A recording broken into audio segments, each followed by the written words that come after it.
All right. We're with Tom Mechler today, the newly elected chairman of the Republican Party of Texas. Backdrop of the Texas Capitol right behind us. Tom, congratulations on your election today. I appreciate it, Bob. Thank you. And obviously the biggest question right out the door, you got some huge shoes to fill with taking the place of Chairman Ministeri. So how do you go about doing that and moving the party forward at the same time? Well, the great thing about the way this has worked out is Steve, as the chairman, actually had a team of people surrounding him. And people have said, well, how did that get put together? It's because we had such great confidence in Steve as our chairman. Since I was a part of that team, I've spoken with all the members, all the officers, and all the senior staff members at the party, and I've asked them prior to this election, should I win, would they be willing to continue? And they've all agreed to do that.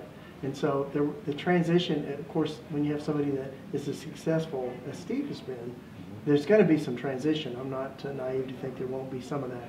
But there won't be as much it's going to be required because we have the same team put together. And so the things that we really, really do well will continue to do well. And the things that we can improve on, then that situation will be set where we can move forward. One of the things the party's done really well in the last few years is engagement with the minority communities. I think Battleground Texas was surprised how well that went in the last election.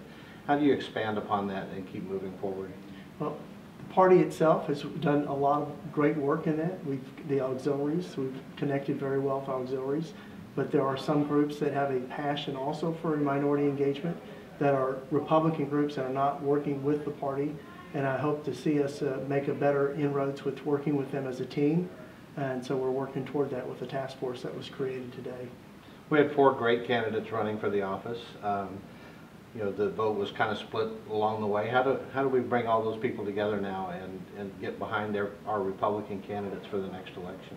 Well, I hope that they would. I mean, every one of the questions posed at the forum last night, the candidate forum in front of the SREC was, will you support whoever's elected? And they've all said yes, they would. So I'm going to hope that they would encourage. I certainly would have supported them if they had been elected. The other 3 gentlemen are outstanding men of integrity and men of faith.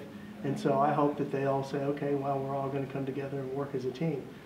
We've got to come with unity. It's so important. The Republican Party has quite a bit of diversity, and the way that we work with that kind of diversity is to make sure everybody feels valued, that their opinion matters, and they have a right to express it. And we will create that environment where everybody feels like they're a part of the same team, and then once that they've had their say, the groups will get together and they'll decide how to go forward, and the party will move in that direction. Now, in the building across the street over here, there's a group of people that are making new laws for the state of Texas, with the state legislature working hard. How will the Republican Party be working with the legislators throughout the rest of this session? Well, as chairman of the party, my intention is to work very close with them. I don't believe in standing over them with a baseball bat and say, if you don't do what we tell you, then you're going to be a problem. None of that's going to be done that way, and it hasn't been done with Steve, and it certainly won't be done with me as the chairman. It's going to be, look, we want to have a relationship with you. We want to have your back when you help us and do things. And if you step out as a legislator or a chairman and you do things that we'd like for you to do, we're going to be there for you. And they're going to know that we're part of that team with them. And we have no intentions of using the party to throw rocks at any of our elected officials. They are way too important to the process. And we're very, very fortunate to have the numbers that we have in the State House and have all the statewide offices, obviously. So they're important. They're great Republicans. They're patriots. And they're going to be treated like that. We had a congratulatory message to you from the young Republicans of Texas. What role do you see the young people playing in the Republican Party as it moves forward? I'm 58. I'm almost 58. I'm 57. I'll be 58. When I'm, Lord willing, that I live long enough to see my 70s, I have no intention of being involved in the operation of the party. Then I want to be fly fishing in New Mexico. And for that to be possible, that we have, the people in charge of the party has got to pour tremendous resources into our young people, because the next generation, as we train them up, as we value them and we communicate with them, as we train them up, they're the ones that will take our place.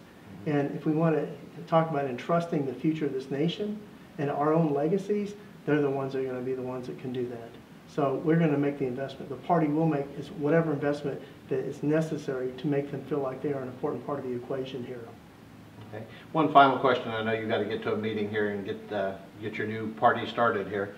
There's going to be a rule change, or there has been a rule change that affects how the Texas delegates are selected for the presidential primary in the next election. Tell us how that process works, because I don't think many people have heard about that yet in the split process of how delegates will be selected. Well, it's basically, some are calling it a Texas two-step. So the delegates that are, the precinct conventions and that process will not decide, they'll decide who the delegates are to the county convention. Ultimately, at the state convention, the delegates, national delegates will be selected, but they will be bound to support presidential candidates that are directed by the precinct caucuses. And then at the state convention, then that's 75%, 25% more of the 25% of the remaining will be decided at the state convention. Mm-hmm. The concern that the party has had for a long time, the SREC, is that very small states have got an exaggerated influence in picking the presidential candidate. We have 155 delegates at the national convention. We believe that Texas, being the reddest of all the red states, mm-hmm. should have a greater say. So this whole process the purpose of it was to create a situation where we can have more influence on the outcome.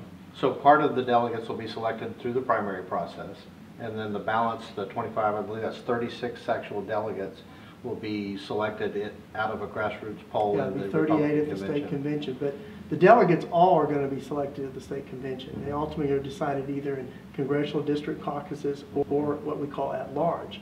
But how they vote at the national convention will be decided.